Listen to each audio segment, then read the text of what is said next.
Abazaire bashabwa okurekeraho obutabanguko obw'omu maka kibabase abaana baabo okushoma n'okwongerayo ebiroto byabo bakiri bato.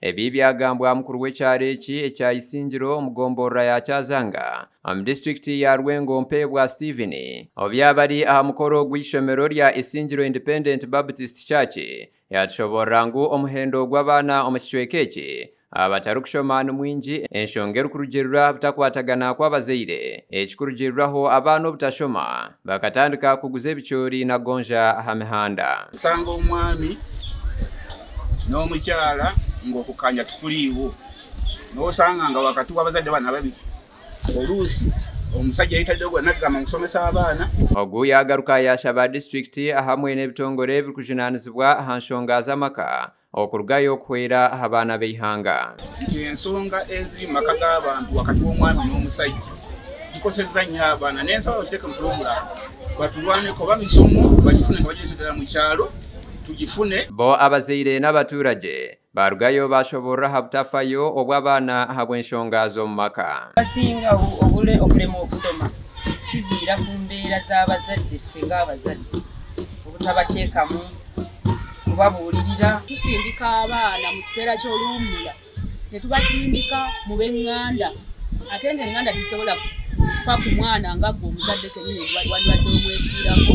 Omwe abebembezi b'ekicweka Luyinda Milton ogu yatushoborra ngu abazaire omu kicweka eki tebakifa aha baana baabo ngu kandi omu kicweka eki tebakifayo okuhererra abaana baabo. Tuba tulina mu maka gaffe wano abaana abasinga tebasoma bataayaya butaayaya ate ng'ekisinza okubireeta ebyo byonna nsonga nkulu nnyo nti abazadde beesuuliddeyo gwa naggamba omukyala omwami bwamutawaanyi katono ng'abaana abalekawo. Webya Mukama Julius omutandiki w'ishomero eri yatugambira aha bwaki yatandikira ishomero eri obyareeba ngu abaana mu kicweka eki nibatambura engyendo ndingwa okuronda ebyobwegyese kandi n'abamwe tebarikufuna ebyobwegyese eby'omutindo.